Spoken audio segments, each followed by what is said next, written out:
लोकसभा के चुनाव के माहौल में इन दिनों राजनीतिक माहौल भी काफी बदल रहा है। राजस्थान की बात करें तो यहाँ पर आए दिन कोई कांग्रेस का नेता बीजेपी में जाता है तो कोई बीजेपी का नेता कांग्रेस भी ज्वाइन कर रहा है। और आज इसमें एक और बड़ा नाम शामिल हो गया है, मानवेंद्र सिंह का।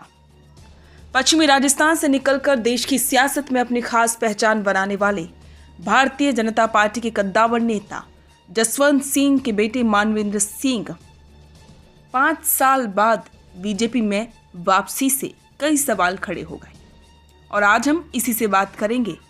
खुद प्रधानमंत्री नरेंद्र मोदी ने अपनी सभा में जसवंत सिंह को खास अंदाज में याद करके इसके संकेत दे दिए थे। अब जानते हैं कि इसका असर पश्चिमी राजस्थान और साथ ही पूरे राजस्थान की राजनीति में क्या देखने को मिलेगा। अप्रैल के महीने में राजस्थान के बदलते मौसम और मारवाड़ की सियासी तपिश के बीच मानवेंद्र सिंह की भाजपा में वापसी कई लिहाज से बेहद अहम मानी जा रही है। खासतौर पर मानवेंद्र सिंह ऐसे समय में भाजपा में वापसी कर रहे हैं जब पश्चिमी राजस्थान में भाजपा को जातीय समीकरणों के साधने के लिए एक राजपूत नेता के तौर पर उनकी जरूरत है। मानवेंद्र सिंह की भाजपा में वापसी की खबर के साथ ही इस बात को लेकर चर्चा तेज हो गई है कि क्या इससे पश्चिमी राजस्थान में भाजपा का बिगड़ा हुआ चुनावी गणित सुधर पाएगा।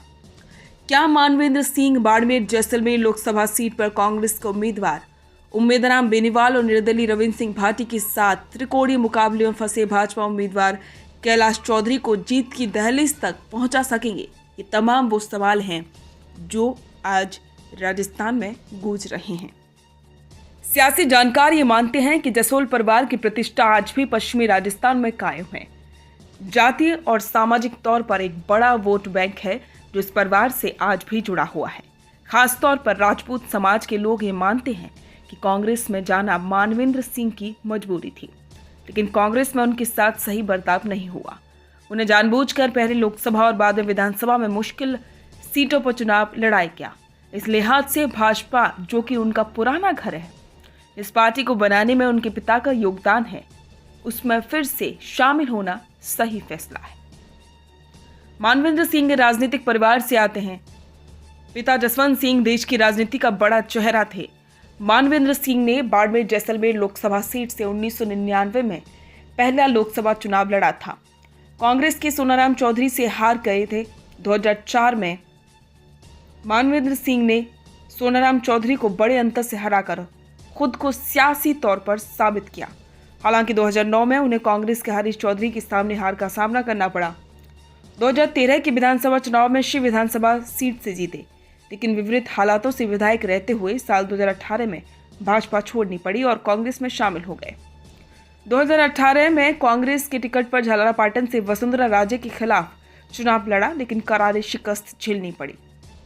इसके बाद 2019 में बाड़मेर जैसलमेर लोकसभा सीट से कांग्रेस के टिकट पर चुनाव लड़ा, लेकिन जीत नहीं पाए।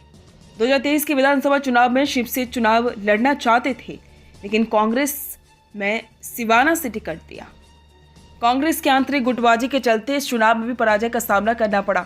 हाल ही में एक सड़क दुर्घटना में अपनी पत्नी को खोने के बाद मानवेंद्र सिंह जसोल पर सामाजिक दबाव था कि वे भाजपा में शामिल होकर फिर से सियासी पारी शुरू करें। दरअसल इस बार बीजेपी के लिए बाड़मेर जैसलमेर लोकसभा सीट पर चुनावी मुकाबला गले की फांस बन चुका है।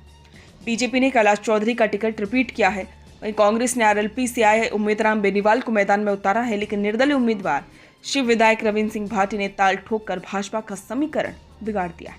इस सीट पर जाट राजपूत जाति समीकरणों के साथ ओबीसी की कई जातियां, अल्पसंख्यक और युवा महिला मतदाता अहम भूमिका में हैं।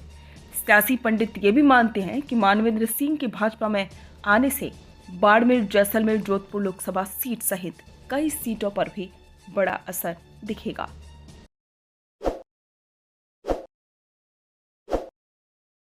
ताज़ा खबरों के लिए विजिट करें द फैक्ट इंडिया की वेबसाइट और डाउनलोड करें द फैक्ट इंडिया ऐप।